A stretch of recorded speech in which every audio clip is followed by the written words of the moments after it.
Greetings, folks. It is Inktober the 26th. The prompt today is camera.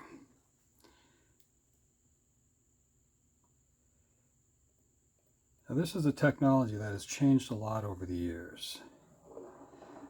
People are mostly using digital cameras now, but at one time it was a celluloid or film camera.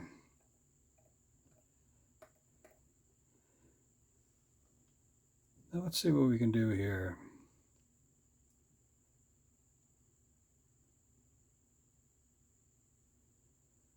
What I'm going to very quickly draw is a film camera that would have been used in the late 1930s.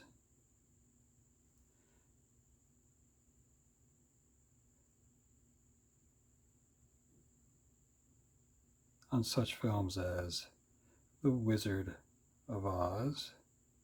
This would be a Technicolor DF-24. And for its time, this was amongst the most expensive cameras you could use. It was the best technically, I suppose, as well.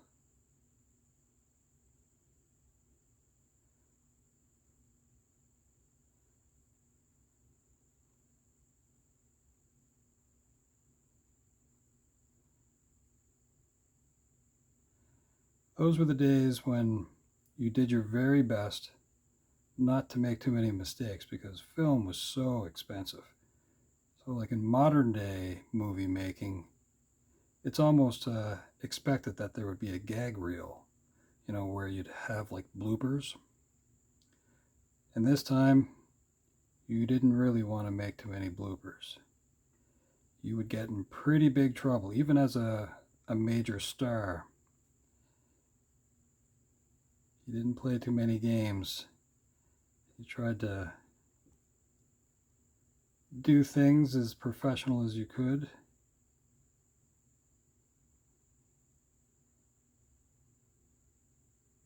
Yes, film was very expensive.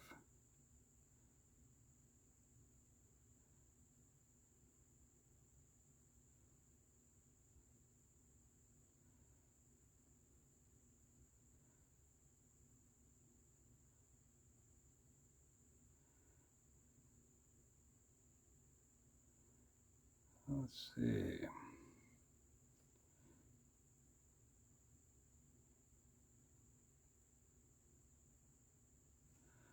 I haven't seen a camera like this in person in quite some time. So there was a point a long time ago that I actually got to work for Alliance Atlantis. And if you went to their head office on Bloor Street in Toronto, and I was only there for a short amount of time, kind of doing like temp work, I suppose. And what made that interesting is they also had old equipment from other movies and things of that nature. So at that point, the big film that they were involved in was The Lord of the Rings, Peter Jackson's movies. But they did have some vintage stuff around there, which would have included a version of this camera. And these things would operate either on a stand or on a gimbal, something that you could maneuver around. It would be on kind of like trolley wheels. So pretty neat thing.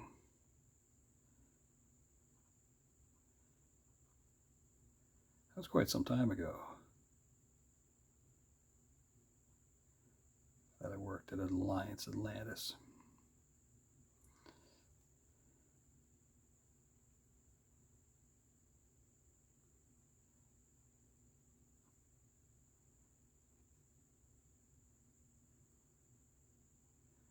So part of my job at that point was to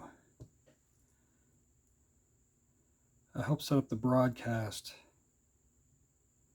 booth that they had just built. So that was kind of a neat thing, contract work wise.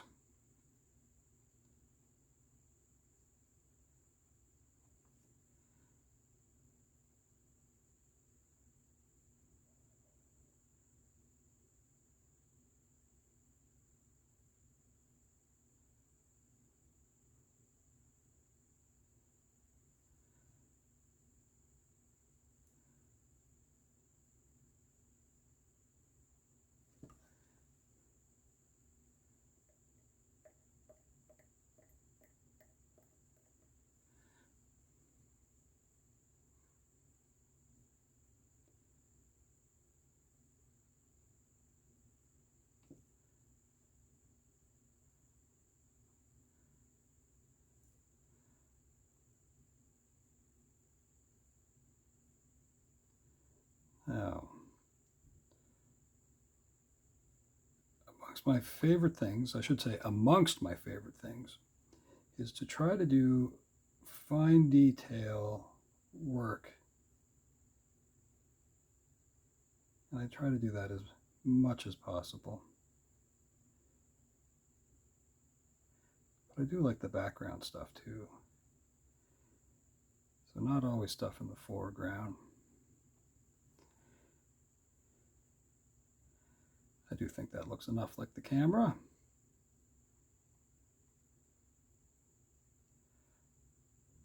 So I did look at some reference stuff, but mostly I try to deal from memory.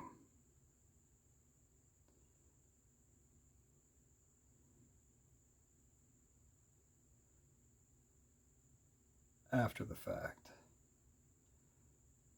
So right now I don't have any other pictures around me,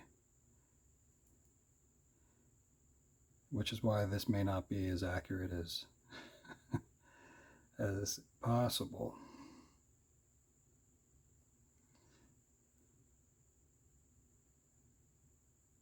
We'll see how close I am when all is said and done.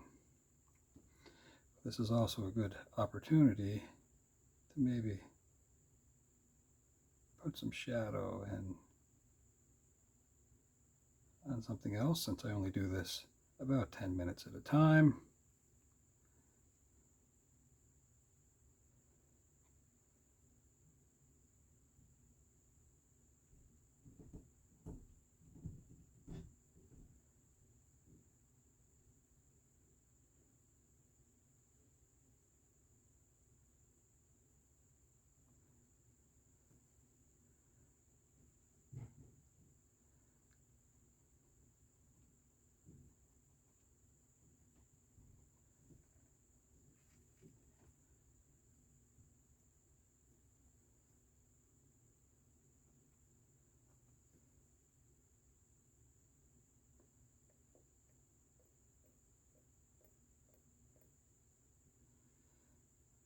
A little bit of time left.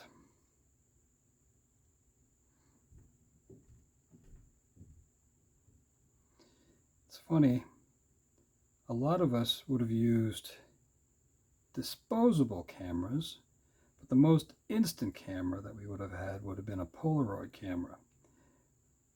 And of course, we all shook the film, not the film, but the little picture when it came out. Apparently you're not really supposed to do that. It doesn't help with the development of the film. So that's just kind of a funny thing that I think most of us did growing up. But I do remember when we all started transferring to digital cameras, and I remember seeing someone use a disposable and then taking a picture, and then the kids would all run to get a look at the photo at the back of the camera, and of course there wasn't one, so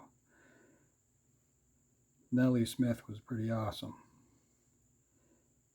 But waiting on, film to be developed, well, you didn't know what kind of pictures you took. So it was always a kind of a surprise. Well, I think that's it. The alarm is about to go off.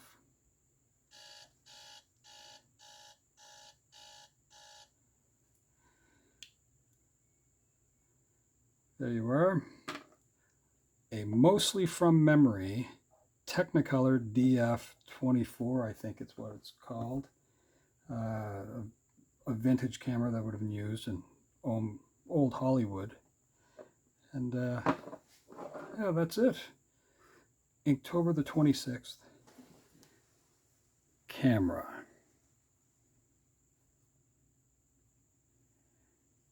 All right. Thanks for joining me. Have a great day.